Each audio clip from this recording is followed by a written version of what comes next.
The end of a king. Once upon a time there was a king named Solomon, who had everything anyone could want: wisdom, wealth, power, and a life of greatness. His kingdom was admired by all, and he was known as the wisest man who ever lived. But what happens when the glory of a great king begins to fade? And what happens when he doesn't notice the signs that everything he has built may fall apart? Solomon, who had everything, saw something he never imagined: the end of his reign. It was not a battle fought with swords or a war between armies. No. The end of his reign began much quieter. It started within his own heart. Solomon, who began his journey by listening to God's voice, strayed from the right paths. He clung to riches, to things that were not eternal, and began to make wrong choices, until God's justice began to move against him. Imagine living in a golden castle, with a throne made of ivory, but suddenly realizing that all of this can disappear at any moment, due to a bad decision. Fear begins to take over, not from the outside in, but from the inside out. What happens when God, who was so faithful, decides that it will no longer be so? What happens when the promise of an entire nation shatters before the eyes of a king who once had it all? Today, we are going to know the story of the end of a king who, although he was wise and powerful, could not escape the consequences of his own mistakes. And this can be a warning for all of us. Solomon was not just a king, he was a man like any other, subject to choices, failures, and in the end, the consequences of those choices. Solomon's story is a reminder that everything we can build and conquer can be lost in the blink of an eye. If he, with all his wisdom, fell, what will he say about us? Conquest of the throne. The story begins at a decisive moment. The great King David, famous for his victories and for his heart turned to God, was in the last days of his life. Already old and frail, David no longer had the same strength as when he faced giants or led battles. His body was tired, but his spirit was still strong. Israel, the kingdom he had consolidated, was now at a crossroads, waiting to see who would inherit his throne. In this scenario of uncertainty, Adonias, one of David's eldest sons, saw an opportunity. He was ambitious, had a charismatic personality, and already had the support of some of the most influential leaders in the army and priesthood. Taking advantage of his father's delicate situation, Adonijah began to declare himself king, organizing banquets and winning allies to strengthen his position. He believed that the throne was rightfully his, being one of the oldest. For him, the kingdom needed a strong leader, and he was determined to occupy that position, even if it meant overriding his own father's wishes. But Adonijah was not alone in this plan. With him were Joab, the commander of the army, and Abiathar, the priest, who supported him in his attempt to seize the throne. This powerful alliance seemed to have cemented Adonijah's position, and many were already beginning to treat him as the future king. In contrast, David was isolated and weakened, without the strength to intervene directly, and the situation seemed to tilt in favor of Adonijah. However, while Adonijah proclaimed himself king, some people faithful to David realized the danger of this usurpation. Among them were Nathan, the king's trusted prophet, and Bathsheba, David's wife and Solomon's mother. Both knew that David, inspired by a promise from God, wanted Solomon, his youngest son, to be the rightful successor. Solomon was known for his quiet temper and special relationship with God, and his heart sought to serve the Lord, which made him the ideal candidate in David's eyes. Nathan and Bathsheba, realizing the gravity of the situation, decided to act quickly. First, Bathsheba entered the king's presence, reminding him of the promise he had made that Solomon would be the next king of Israel. She explained to David that Adonijah had proclaimed himself king, warning him of the consequences if he did not intervene. David, though weak, listened attentively, reflecting on the future of Israel and the meaning of his word before God. Soon after, Nathan also presented himself to the king, confirming Bathsheba's words and reinforcing the urgency to act.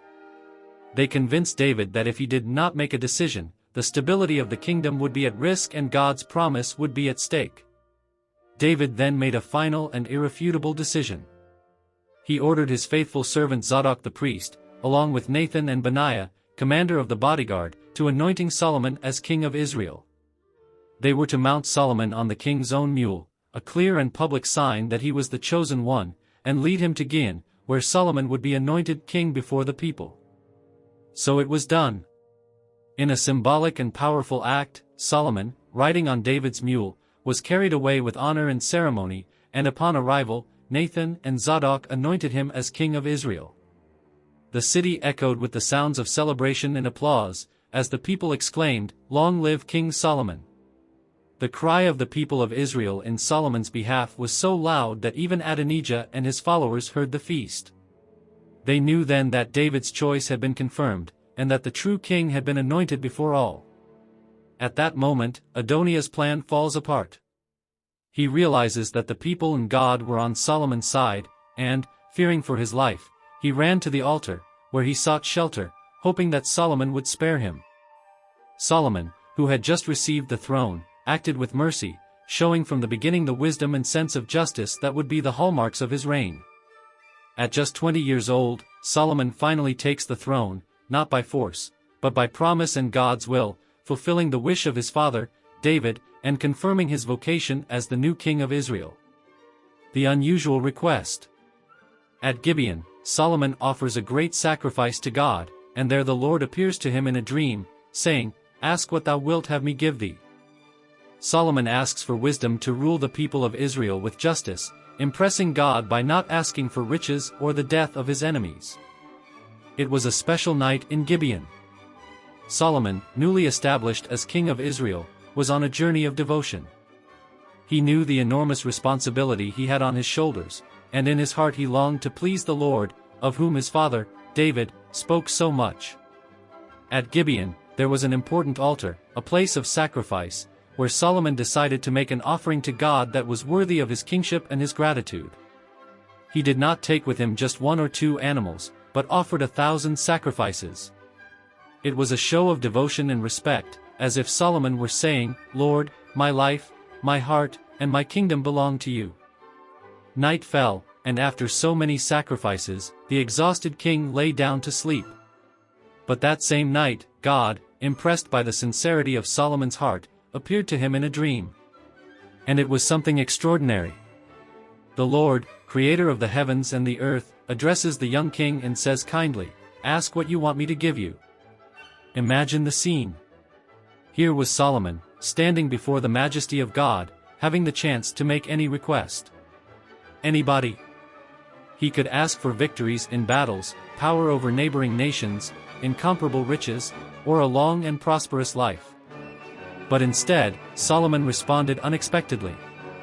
With humility, he speaks to God about his father, David, and the faithfulness the Lord has always had with him. "You showed great kindness to my father, and now you have set me king in his place," says Solomon. He recognizes that he is only a young man and that he feels small in the face of the enormous challenge of governing the people of Israel, a nation so numerous that it can hardly be counted. In his heart, Solomon understands that in order to rule justly, he will need more than the authority of a king, he will need wisdom. Then he makes his request, something no one expected: "Give your servant a heart full of wisdom to govern your people well, so that I may know how to discern between good and evil."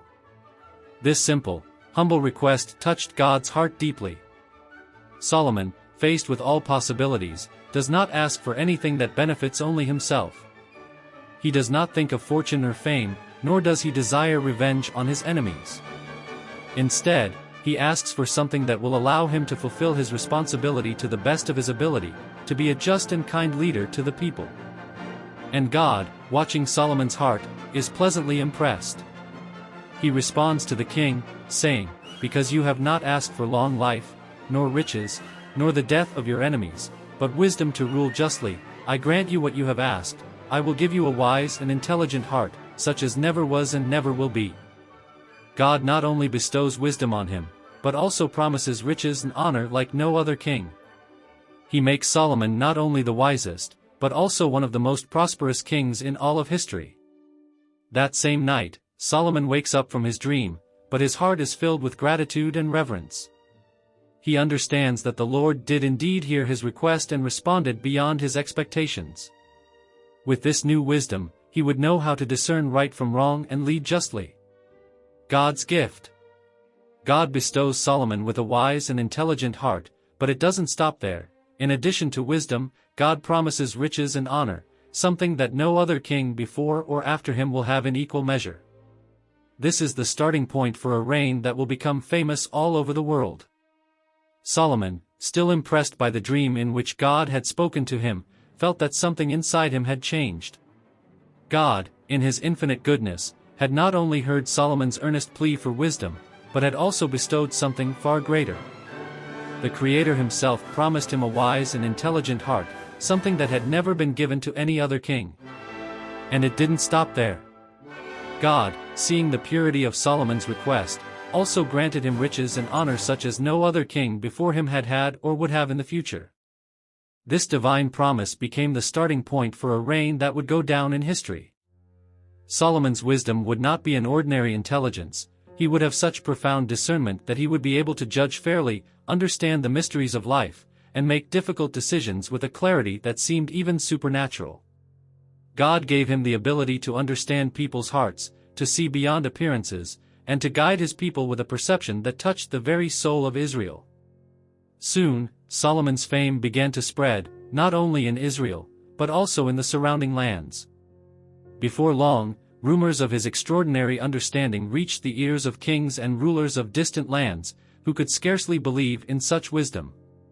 But it was true, Solomon had an understanding that went beyond the ordinary. His advice, his decisions, and his way of seeing the world were like pearls of wisdom, so rare and valuable that many traveled long distances just to hear some of his words. In addition, the promise of riches and honor began to materialize in an impressive way. Under Solomon's reign, Israel prospered as never before. The cities became centers of commerce and culture, and the people experienced a period of peace and plenty. With his intelligence and insight, Solomon established strategic diplomatic alliances and expanded trade, attracting wealth from various nations. Gold, silver, precious stones, and rare woods were brought in from all over, adorning Israel's palace and temples in a way that reflected the kingdom's own splendor. Solomon's palace became a true marvel, and the king himself stood out not only for his material wealth, but for his dignity and respect. He used his treasures with moderation and wisdom, for he knew that, above all, his greatest gift was a deep understanding of things. This is the beginning of a reign that would make history. Solomon, the wise-hearted king, became a well-known figure throughout the world, and his name was marked as that of a king who received a divine gift, a wise and intelligent heart, and with it, unparalleled riches and honor. God had fulfilled his promises, and Israel experienced a period of glory that, to this day, is remembered as the pinnacle of divine wisdom and blessing. The tested wisdom, the two mothers and the baby. Two women come to Solomon disputing the motherhood of a baby. Solomon suggests splitting the baby in half to settle the dispute, but when he sees the real mother's reaction of despair, he identifies who the mother really is and returns the child to her. This story spreads, and the people recognize that God gave Solomon wisdom. One morning, Solomon was in his palace, sitting on his judgment seat, where the people came to settle the most difficult issues and seek justice.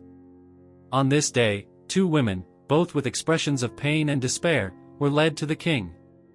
The two claimed to be the mother of the same baby, who was there, asleep in the arms of one of the women. Their voices rose in tears and pleading, each trying to explain their side of the story. Solomon watched intently, listening to every word. The first woman explained that the two lived in the same house and that they had both given birth to a son. However, one night, the son of the second woman died. She then, taking advantage of the silence of the early morning, exchanged her deceased baby for the baby of the other. The next morning, the first woman, when she woke up and saw the dead baby next to her, immediately realized that it was not her son. She knew, with the certainty of a mother, that this baby was not hers. The second woman, in turn, insisted that the live baby was hers and that the other was lying. The case was difficult, and everyone in the room watched in silence. It was impossible for anyone present to know who was telling the truth. But Solomon, with his watchful eye, knew that something much deeper was at stake. He reflected for a moment and then announced a decision that surprised everyone. "Bring me a sword," he ordered. The room was in shock. A sword? Why did the king need a sword to settle a dispute over a baby? But Solomon calmly continued, "Divide the baby in half and give half to each one." His gaze was steady, but inside himself, he watched the reactions of the two women. Immediately, one of the women screamed, with despair on her face, "No! Please, my lord, don't kill him. Give her the baby, but spare his life."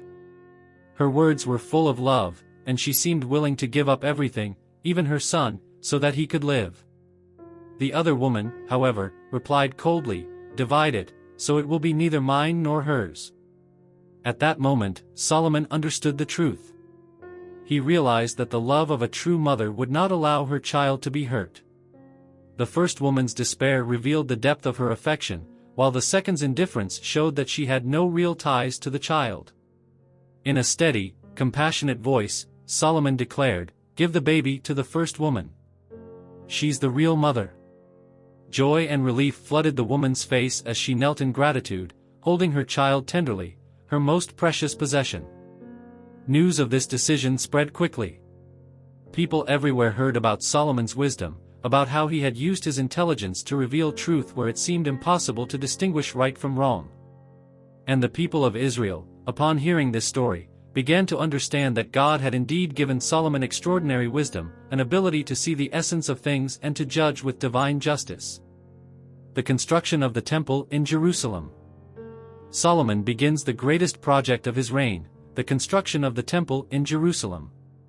With the help of Hiram, king of Tyre, he obtained the best materials and, after 7 years of work, the Temple of God was ready, symbolizing the covenant and the place where God dwells with the people. The construction of the Temple of Jerusalem was the great dream of David, Solomon's father. David wanted to build a house for the Lord, a place of honor and worship to the God of Israel. But God had determined that this privilege would fall to his son, Solomon. And now, Solomon, with a heart full of respect and obedience, began the greatest work of his reign, the Temple of the Lord, a majestic sanctuary where the people could worship God and where his presence would dwell among them. Solomon knew that for this great task he would need the best materials and the most skilled labor. So he made an alliance with Hiram, the king of Tyre, a ruler who was a friend of his father. Hiram was known for his wisdom and for possessing the resources necessary to build magnificent works. He sent Solomon the finest cedars and cypresses from Lebanon, fine woods that gave off a mild aroma and were famous for their durability and beauty. Hiram also sent skilled craftsmen, masters in the art of working wood and stone, for the temple was to be not only functional, but a work of art. The construction of the temple was a monumental project.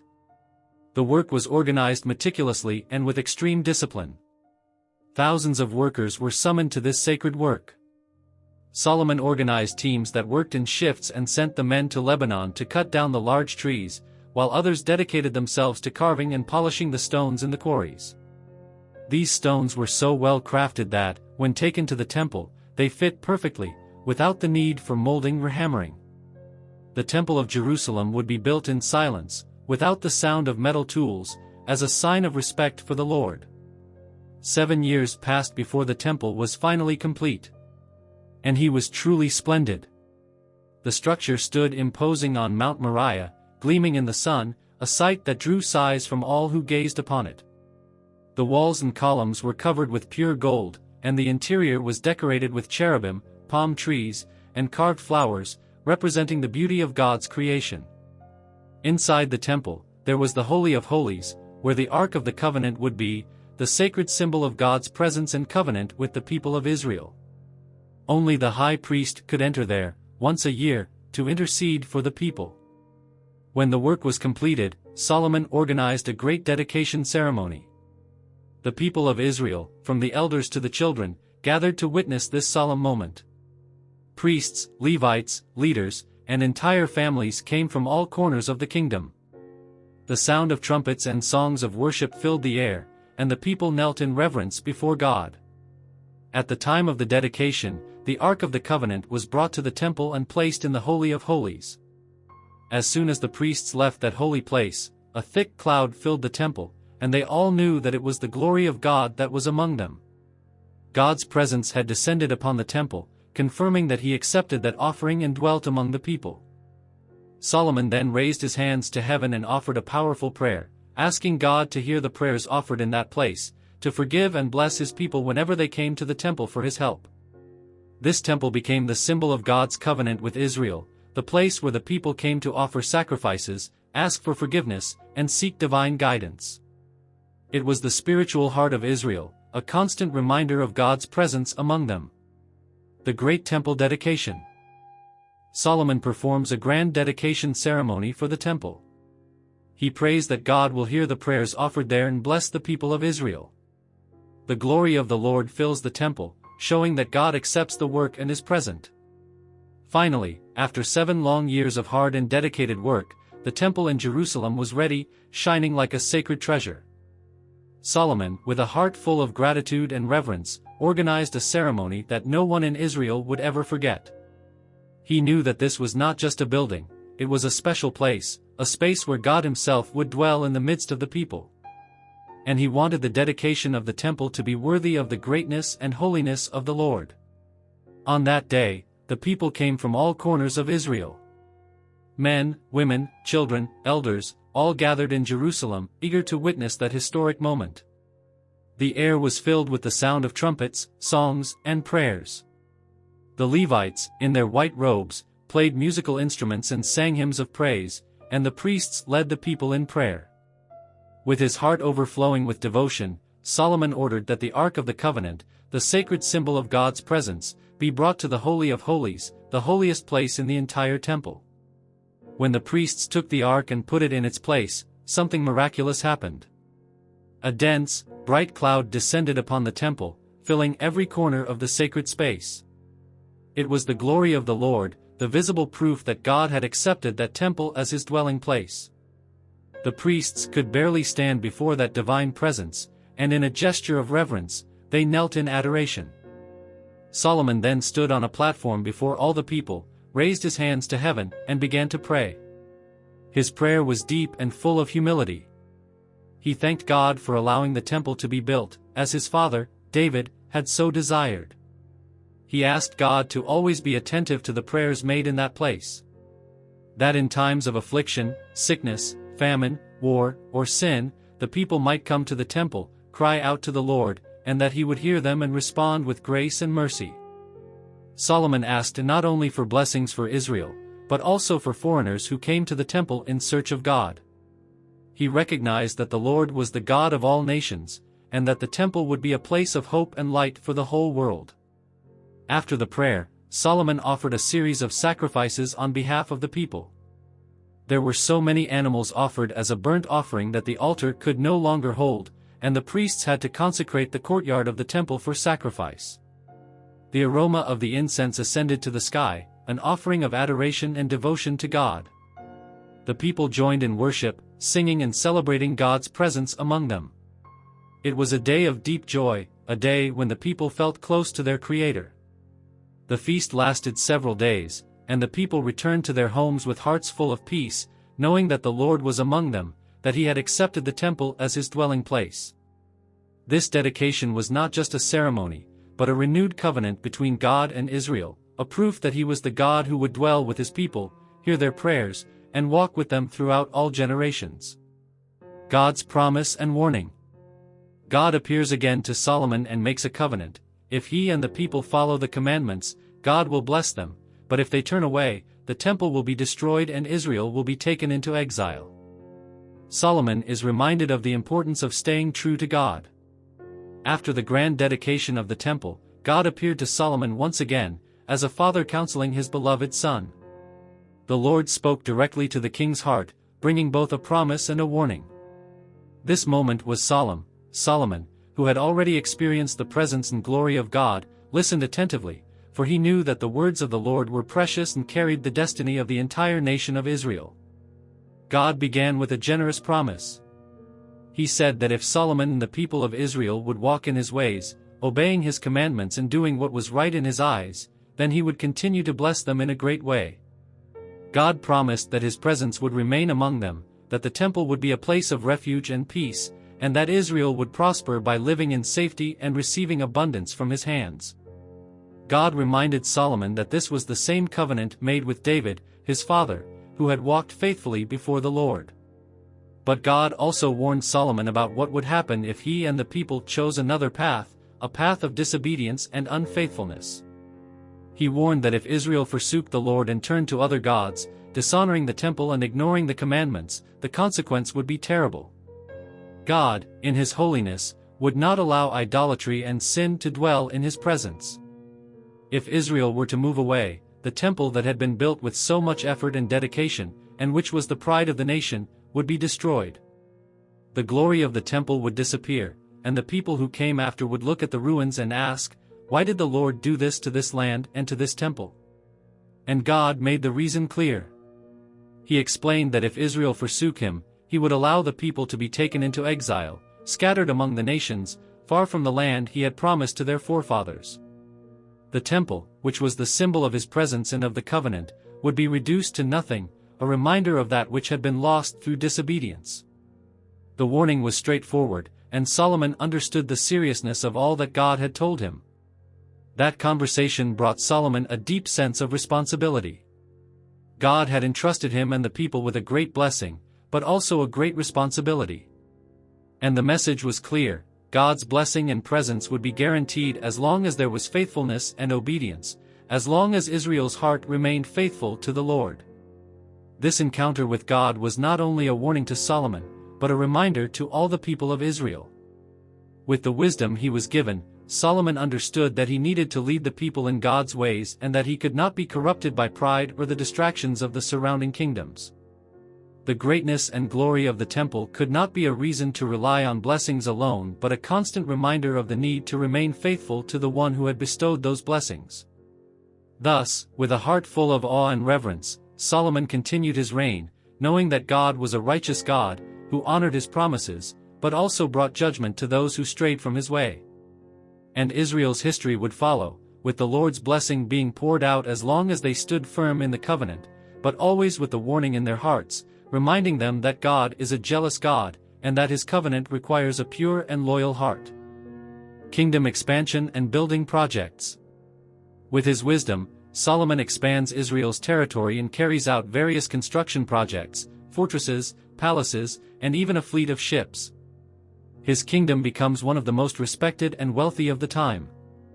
Solomon's wisdom and power were not restricted to the temple and the royal palace. With a strategic mind and a broad vision for the future, Solomon decided to expand the territory of Israel, strengthening it militarily and economically. He understood that the security and prosperity of the people depended as much on faithfulness to God as on infrastructure and military protection. Thus, with intelligence and determination, Solomon began a series of building projects that would transform Israel into one of the most prosperous and respected kingdoms of the time. One of Solomon's first actions was to build fortresses in the border towns, ensuring that Israel was protected from invasion. He had solid walls and watchtowers erected, where guards would be on guard day and night. These fortified cities became strategic points that protected the heart of the kingdom, allowing the people of Israel to live in peace and security, without fearing sudden attacks from neighboring peoples. In addition to fortresses, Solomon also invested in grand palaces. His own palace, built with wealth and elegance, took almost 13 years to complete, an impressive work of engineering and architecture that reflected the prosperity and splendor of the kingdom. The materials were of the highest quality: marble, cedar of Lebanon, and gold, which decorated the corridors and rooms of his palace. This place, in addition to being the royal residence, was also an administrative center where Solomon settled the affairs of the kingdom, judged disputes, and received leaders and ambassadors from other nations. But Solomon did not stop there. With an economic vision, he developed a fleet of ships that would lead Israel to have a strong commercial presence on the seas. With the help of Hiram, king of Tyre, who was his ally and had expertise in maritime trade, Solomon assembled a powerful fleet of ships that sailed to distant lands. These ships departed from the ports of Israel loaded with precious products such as gold, silver, ivory, spices, and exotic animals, bringing back treasures and riches from various parts of the known world. This maritime trade brought unprecedented abundance to the people of Israel, creating jobs and promoting vibrant trade in the cities. Solomon's wisdom also extended to agriculture and the development of fertile lands. He encouraged the planting and cultivation of vineyards, orchards, and wheat fields, ensuring that Israel had sustainable food production. In addition, he was concerned with building water reservoirs and irrigation systems for the driest areas, increasing the kingdom's agricultural capacity, and preventing famine crises in times of drought.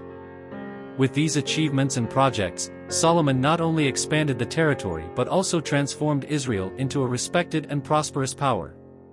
His kingdom became famous for its organization, wealth, and stability. Everywhere the people heard of Israel, of the wisdom of their king, and of the riches that flourished in their lands. Diplomats and kings from various nations came to visit Solomon, bringing gifts and admiring the splendor of a kingdom that, because of its faithfulness to God and the leadership of a wise king, was prospering in plain sight. Solomon and the Queen of Sheba.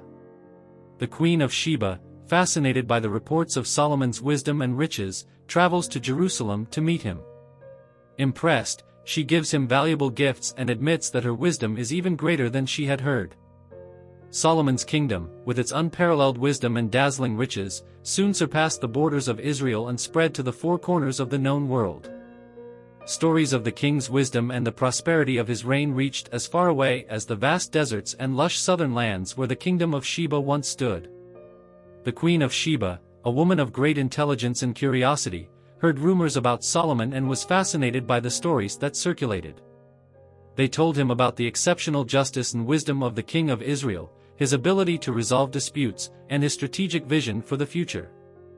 They also spoke of the seemingly endless riches, of the imposing temple of Jerusalem, and of the immense palaces adorned with precious stones and gold. Impressed and with a desire to test the stories she had heard, the Queen of Sheba decided to make a long journey to Jerusalem. She knew that the journey would be difficult and long, but her curiosity and desire to see the king with her own eyes were greater. Thus, she gathered a large retinue, with camels laden with valuable gifts, exotic spices, gold, and precious stones, as a way of honoring the king's wisdom and also as a sign of respect. It was a journey that traversed arid deserts and uncharted lands, but nothing could dissuade the Queen of Sheba from her mission. When he finally reached Jerusalem, the scene was striking. Solomon's palace, with its grandeur and beauty, reflected the king's wisdom and power. The streets were lined with riches, and the air was filled with a sense of prosperity. The Queen of Sheba, with her watchful eyes and sharp mind, marveled at the city and all that she saw. She was soon received with great pomp and respect, and had the opportunity to meet the king. But when she met Solomon, what impressed her most was not only the riches of the kingdom, but the wisdom that emanated from the king. The Queen of Sheba, a woman who was also very wise and experienced, knew that she was facing someone extraordinary. She challenged him with difficult riddles, complicated questions about administration, justice, and the wisdom of the ideal ruler. Solomon, with his characteristic grace and dexterity, answered all the questions clearly and accurately. His answers not only satisfied but delighted the queen, who soon recognized that Solomon's wisdom far surpassed what she had ever heard. Impressed, the Queen of Sheba was speechless, and as she looked at the organization of the kingdom, the richness of the works, and the harmony of everything around her, she could not help but be humbled by such grandeur. She finally confessed to Solomon, "Everything I heard in my land about you and your kingdom was true. But I didn't believe it until I saw it with my own eyes. Now that I have seen all this, I realize that the wisdom and prosperity of your kingdom are even greater than I could have ever imagined." As a sign of reverence and respect, the Queen of Sheba gave the king the valuable gifts she had brought. Gold, rare spices, and precious stones were left before Solomon, who, with great humility, accepted. He, in turn, not only impressed her with his wisdom but also treated her with great generosity, sharing with her the secret of her success, the pursuit of justice, trust in God, and harmony in governing. After days of deep conversation, exchange of wisdom, and mutual honor, the Queen of Sheba returned to her kingdom, carrying with her a deep respect for Solomon and all that he stood for. The story of his visit spread still further, and Solomon's name became known in all nations, not only for his wealth, but chiefly for his divine wisdom. And so, the Queen of Sheba's visit to Solomon became a symbol of the search for truth, wisdom, and greatness of the ruler who, with faith and intelligence, guided his people to a prosperous and just future. The Book of Proverbs. Solomon, with his God-given wisdom, composes hundreds of proverbs, with advice for living righteously and righteously. These proverbs reflect teachings of wisdom, ethics, and behavior. Solomon, the king of Israel, became known not only for the grandeur of his reign and his practical wisdom, but also for his words of wisdom, which echo down through the centuries to this day. With a sharp mind and a wise heart, he composed hundreds of proverbs, small sayings full of wisdom, which were intended to guide people to a righteous, balanced life in harmony with divine principles. The origin of these proverbs, as many know, comes from the profound wisdom that God bestowed upon Solomon in response to his humble request for discernment to rule over the people. But the wisdom given to Solomon was not limited to the field of administration and public justice. It also extended to everyday life, relationships, morality, and ethics. He knew that for the kingdom to prosper, the people would need to live with integrity, respect, and reverence for God. Thus, in his moments of reflection and prayer, Solomon began to record the teachings that God gave him. He observed the actions of the people, the day-to-day situations, and the lessons he himself had learned throughout his life. Through each observation, he was inspired to share practical wisdom on how to deal with difficulties, how to act justly, how to treat others with kindness, and how to seek peace. With a clarity that touched the heart and a depth that challenged the mind, Solomon wrote counsel for everyone, for the king, the common man, the young, the old, the rich, and the poor. His proverbs were more than just words, they were timeless truths that penetrated the deepest questions of the human soul. Honor the Lord with your possessions, he said, advising that generosity and gratitude to God were essential for spiritual and material prosperity. He also said, the beginning of wisdom is the fear of the Lord, reminding the people that without a deep respect for God's authority, all other virtues would be empty. Solomon did not limit himself to talking about man's relationship with God, he also addressed everyday issues, such as work, relationships, friendship, honesty, patience, and even how to control anger. Better is a little with justice than great income with injustice, he said, emphasizing that integrity is worth more than momentary riches. His proverbs addressed mutual respect, the importance of education and discipline, and how pride could be an obstacle to growth and wisdom.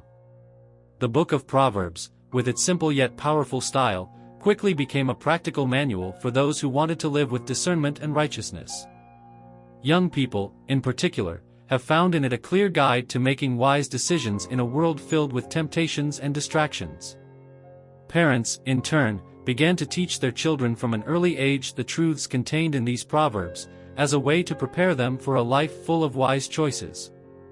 But Solomon's proverbs were not just pretty words. Each of them possessed a power of transformation. Like a seed planted in the earth, the lessons took root in people's minds and hearts, and over time, bore fruit in righteous actions and wise behaviors. Where there is no vision, the people perish, Solomon said, warning of the importance of having direction and purpose in life, not only as individuals but also as a society.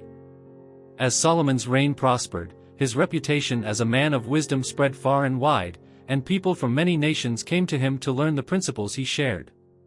The Book of Proverbs, as an eternal legacy, began to become a reference not only for the Israelites, but for all who sought a life of wisdom, justice, and goodness. Through his words, Solomon taught generations about the ups and downs of life, about what really matters, character, truth, and trust in God. His proverbs are, to this day, a beacon of wisdom that illuminates the path of all those who seek to live justly and according to the divine will. He left a treasure trove of advice that has spanned the ages, challenging and inspiring all who wish to live with discernment, integrity, and wisdom. Wealth and excess. Solomon's wealth becomes legendary, with gold and silver in abundance in the kingdom.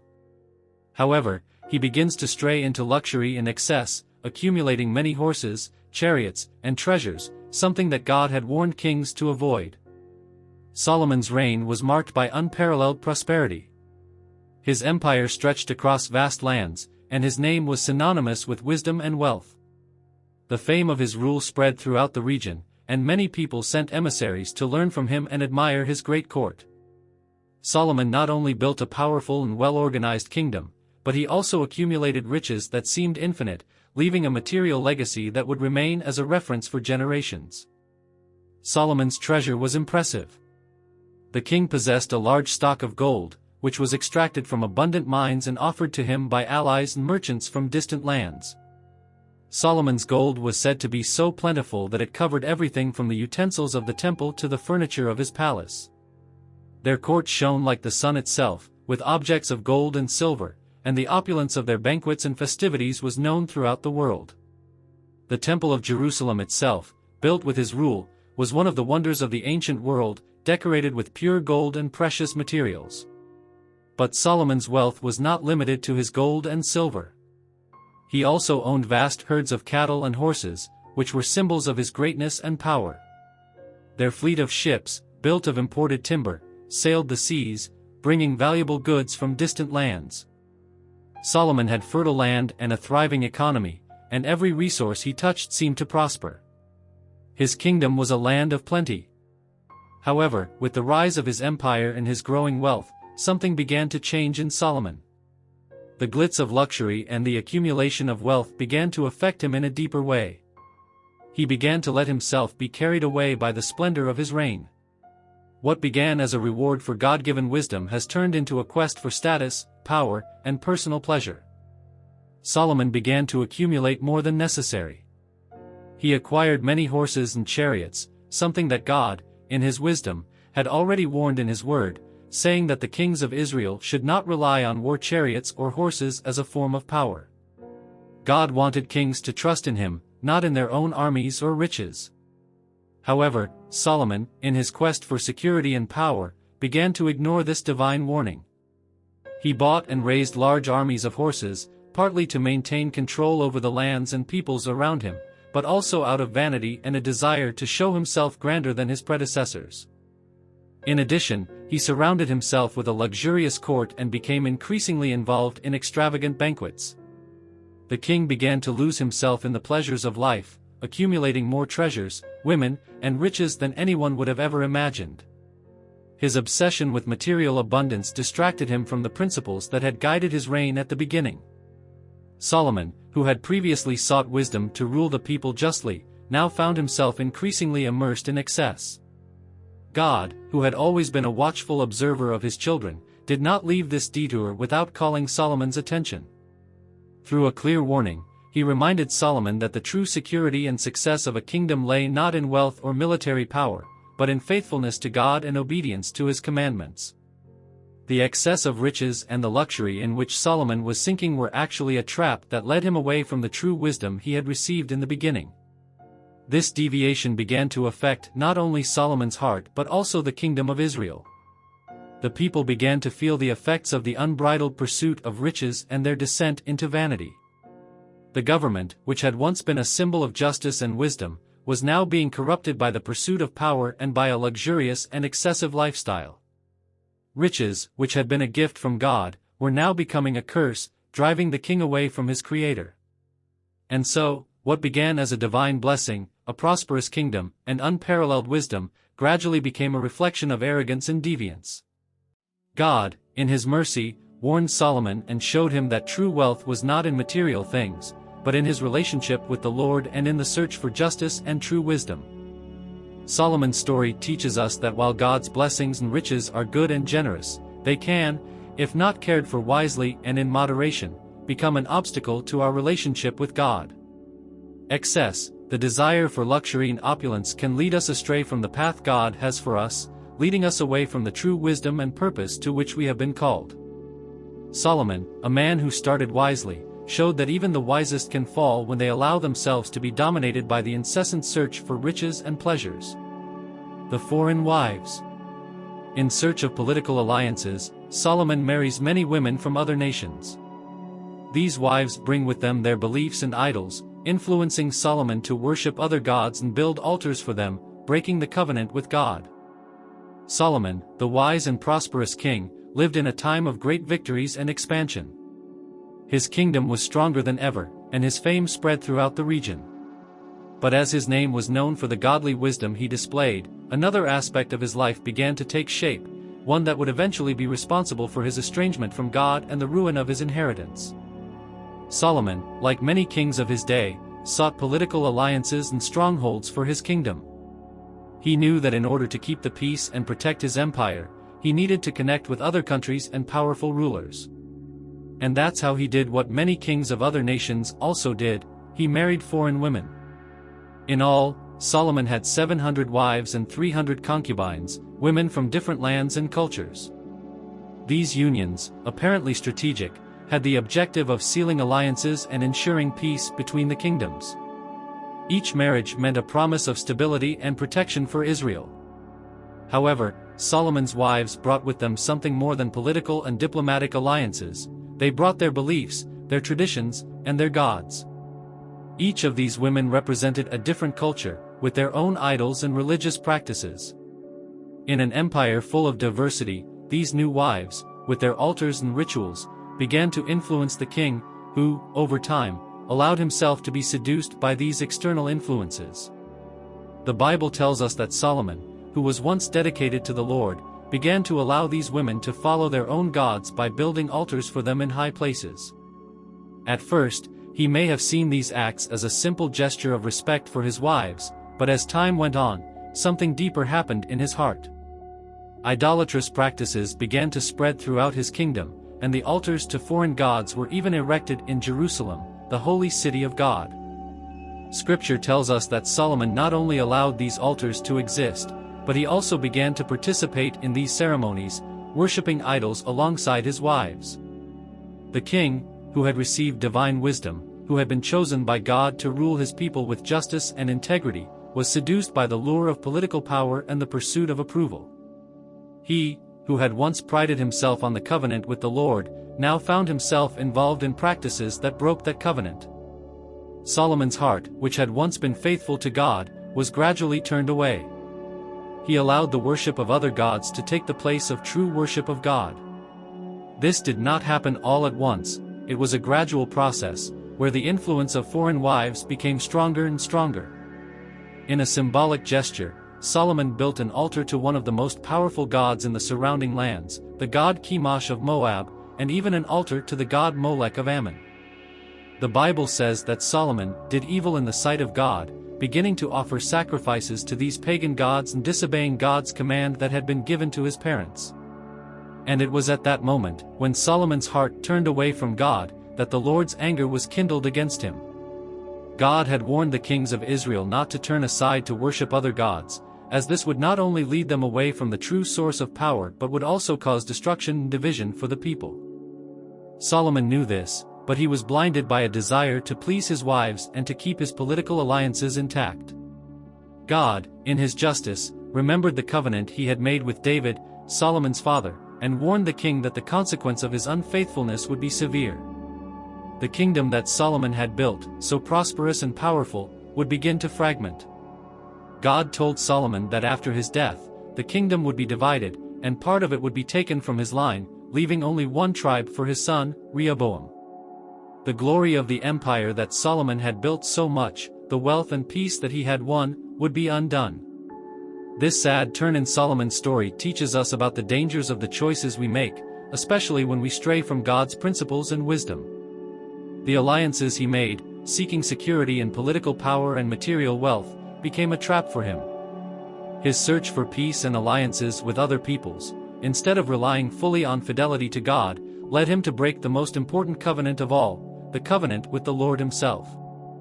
Solomon's example challenges us to reflect on our own choices and priorities.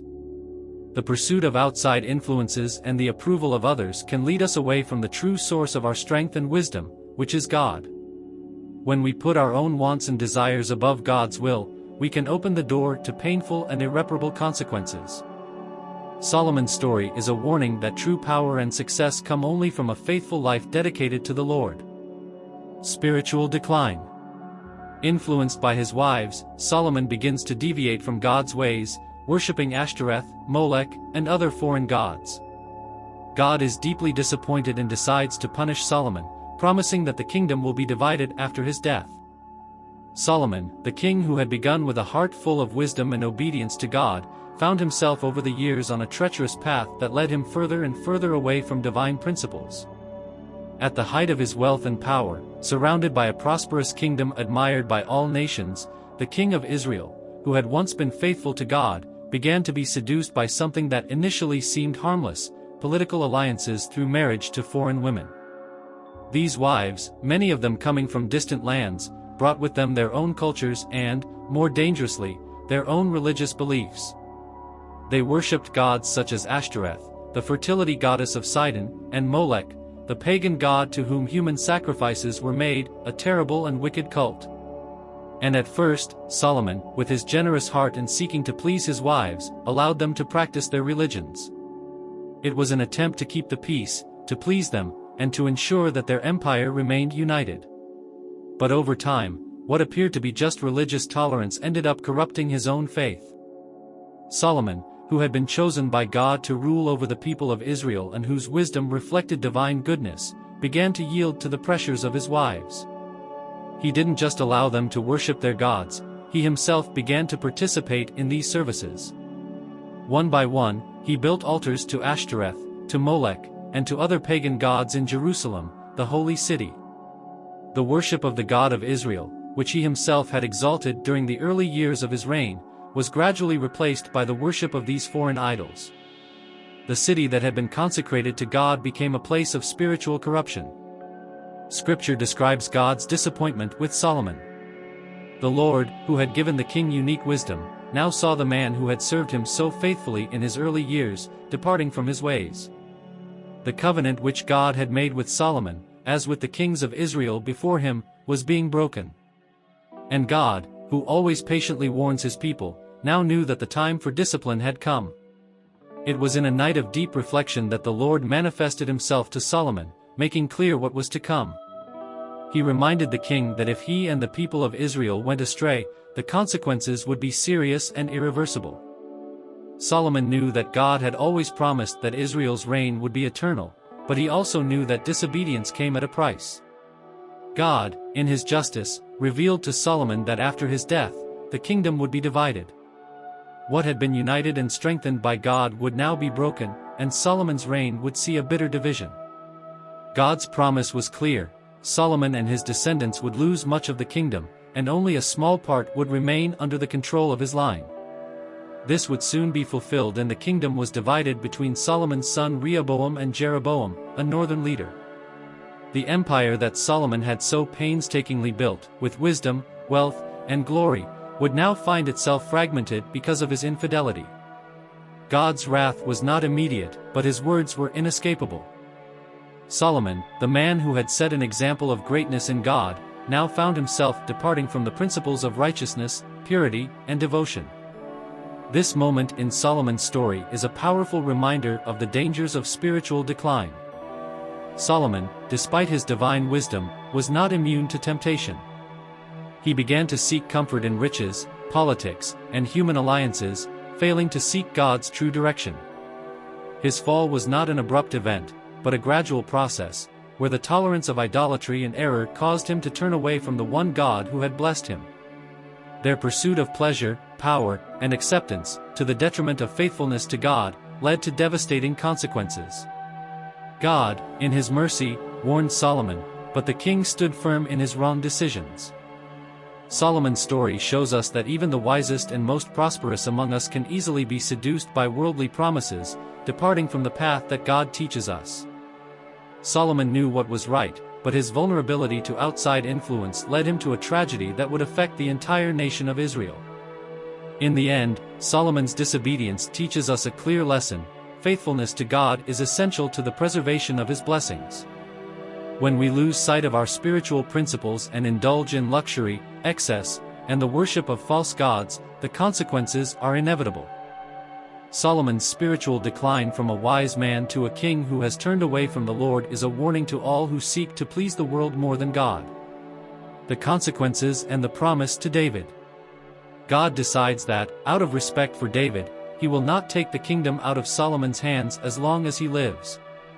However, towards the end of his life, Solomon is plagued by internal conflicts and enemies that begin to rise. God, in his infinite wisdom and faithfulness, did not put an end to Solomon's reign while he was still alive, out of respect for the covenant he had made with David his father. God knew that even though Solomon had strayed from his ways, he would honor the promise he made to David, the man after his own heart. David, even with his faults and sins, had been faithful to God in many ways, and so God ensured that the kingdom would remain under the dominion of his descendants for a while longer. But this decision did not mean that the consequences of Solomon's disobedience would be avoided. Solomon's reign, though still secure as long as he lived, was beginning to show signs of decay. God's promise to David that the kingdom would not be taken away from Solomon while he was alive brought relief to the king, but it also indicated that after his death, the picture would be very different. Solomon, now older, was beginning to feel the weight of his choices. The consequences of his spiritual errors were visibly manifesting themselves in his reign. Although the kingdom of Israel was still prosperous and grand, there was a growing unrest in the king's heart. He saw his kingdom slowly fragment, and the stability that had once been his seemed now threatened. Conflicts began to arise, not only from abroad, but also from within his own government. The enemies, who had remained silent during the years of Solomon's greatest power and prestige, began to rise up, taking advantage of the weakness that arose in the king's heart. One of his most notable enemies was Jeroboam, a loyal servant of Solomon, who had been elevated to a prominent position. However, Jeroboam began to rebel against the king, fueled by promises of a future where he would rule part of the kingdom. In addition, there were internal conflicts, which were increasingly visible. Political tensions, the result of thoughtless decisions and wrong alliances, were dividing the people. The heavy tributes that Solomon had imposed to support his building projects and the luxury of his court began to weigh on his subjects, and discontent was growing among the tribes. There were murmurs of rebellion and even the promise of a new king who would lead a revolution against what appeared to be a fragile monarchy. Anguish gripped Solomon as he realized that the greatness that once seemed eternal was crumbling. Deep in his heart, he knew that what was happening was not an accident, but a direct reflection of the choices he had made in turning away from God. The Lord, however patient and compassionate he had been, could not allow idolatry and disobedience to continue without bringing the necessary consequences. And so, as Solomon grew older, he watched his nation splinter, a chunk of its glory being diluted by corruption and sin. Enemies began to close in, and Solomon was forced to face the painful truth that by giving in to luxury, idolatry, and disobedience, he would jeopardize the future of his kingdom. The Lord, however, out of respect for the covenant with David, spared Solomon from immediate judgment. But the promise made to David that his lineage would rule Israel did not mean that Solomon's sin was ignored. God knew that after his death, the kingdom would be divided, and the kingdom of Israel, which had previously stretched from north to south, would fragment, with the tribes splitting into two kingdoms, the kingdom of Judah, ruled by David's descendants, and the kingdom of Israel, ruled by Jeroboam. Solomon, now aware of his faults and unable to reverse the course of events, reflected on the life he had had. In his youth, he had asked God for wisdom, and it was this that led him to great things. But by the end of his life, he saw himself as a king who, though rich and powerful, had lost his true direction. The riches he accumulated, the alliances he made, and the altars he built to foreign gods could not save his kingdom from division. The wisdom God had given him was not enough to avoid the consequences of his mistakes. Still, God was merciful to Solomon. Out of respect for David, he preserved the kingdom during Solomon's lifetime. But the consequences would be inevitable. Solomon's legacy would be marked by division and instability. The nation he had loved and built so much now found itself on the verge of a great collapse. The kingdom of Israel, which for so many years had been united under the leadership of David and Solomon, would soon split, fulfilling God's words but also illustrating the gravity of straying from the ways of the Lord. Solomon's story is thus a powerful lesson in the consequences of disobedience, even for those who, like Solomon, were endowed with godly wisdom. It also reveals the faithfulness of God, who, though righteous, always remembers his promises and covenant with those who follow him, even when they fail. The end of a king. Solomon dies after 40 years of reign. He leaves a legacy of wisdom and building, but also a divided kingdom. His son Rehoboam takes the throne, and the consequences of Solomon's deviations are quickly felt, leading to the division of the kingdom into Judah and Israel. After 40 years of reign, the great and wise King Solomon has reached the end of his journey. The man who began his career as a young man in search of divine wisdom, who built a prosperous empire and built wonders like the temple in Jerusalem, was now facing death, leaving a mixed legacy of glory and sorrow. Solomon was dying, but the lessons he left behind were profound and complex, reflecting the greatness of his reign as well as the mistakes that had led to his decline. During his reign, Solomon amassed riches beyond imagination, made Israel a respected power among the nations, and most importantly, used his wisdom to establish a prosperous and united nation. His reign was marked by grandiose works, the Temple of Jerusalem, palaces and fortified cities, a naval fleet that sailed through distant seas, and an era of peace, where Israel had never known such prosperity. But despite all these impressive accomplishments, the kingdom Solomon left behind was no longer the same. The glory of his youth seemed to fade, and the morale of his rule, weakened by his spiritual choices, was about to crumble. Over the years, Solomon's disobedience to God, fueled by his alliances with foreign women and the worship of strange gods, had created a void in the heart of the kingdom. Solomon, the man who had been recognized for his wisdom, now saw the consequences of his mistakes. The kingdom was divided into two forces: loyalty to the Lord, which still existed in some parts of the people, and growing attachment to the idolatrous practices he had allowed to flourish. Solomon had drifted away from God, and the kingdom was beginning to feel the weight of his lack of faithfulness. When Solomon passed away, the impact of his reign was immediately felt. His son Rehoboam, still young, assumed the throne with the responsibility of leading the people his father had left. Rehoboam, however, did not possess his father's wisdom. He was unable to see the political tensions arising in his rule, and his lack of discernment soon revealed the fragility of the kingdom. The division that had been sketching during Solomon's last years was now becoming a reality. The northern tribes, who had been burdened by the heavy taxes imposed by Solomon, began to question the new ruler. They sent a request to Rehoboam, asking for relief from the heavy burdens imposed by his father, but the young king's response was stubborn and arrogant. Rehoboam, advised by his younger friends, rejected the advice of the elders who advised him to be kinder to the people. Instead of lightening the burden, he added to the load, saying that his father had been hard, but he would be even harsher. This fatal mistake by Rehoboam resulted in a revolt in the 10 northern tribes of Israel, who rebelled against the house of David. The kingdom, which had been united for generations, now split into two: the kingdom of Judah, ruled by Rehoboam, and the kingdom of Israel, under the leadership of Jeroboam, a former servant of Solomon. The division of the kingdom was a direct reflection of Solomon's mistakes. Although he had been blessed with wisdom and wealth, his lack of faithfulness to God and permissiveness with sin had devastating consequences for his legacy. Solomon, who was once seen as the wisest and wealthiest ruler on earth, left a divided kingdom, with the tribes of Israel breaking apart, a nation that would now face each other in infighting and strife. Despite this, the promise made to David remained firm. The house of David would continue to reign over Judah, but the promises God had made about the unity of the kingdom were broken due to Solomon's unfaithfulness. What had been a united, prosperous, and respected nation now splintered into two kingdoms, with Judah in the south and Israel in the north. Solomon's greatness and lasting impact were no longer enough to maintain the unity of the people. Solomon's end was a turning point for Israel. His reign, though full of extraordinary achievements, was not enough to prevent the kingdom from crumbling after his death. Solomon's personal choices, his worship of foreign gods, and his lack of allegiance to the Lord affected not only him but the entire nation. And so Solomon was buried with great honor, but the kingdom he had loved so much now followed a new path. His sons and the leaders of the people now faced the consequences of his absence and the decisions he had made. Solomon, the man of incomparable wisdom, left a legacy of great deeds, but also of great failures.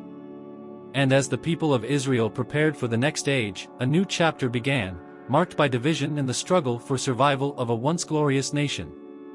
Conclusion. So, as we saw in Solomon's story, he had everything a king could dream of, but at some point he strayed from God's ways. the wisdom he had was not enough to prevent his mistakes from having serious consequences. The kingdom he had built with so much effort, with so much gold and glory, began to unravel, and all this because of wrong choices. Now, what can you learn from this? Stay tuned. No matter how far you've come, what you've accomplished, or how wise you are, the small everyday choices can make all the difference. Like Solomon, we can all be tempted to turn away from what is right, but we need to remember that our actions come at a price. Don't allow the things you love most to be lost, like a king who didn't realize what was happening until it was too late.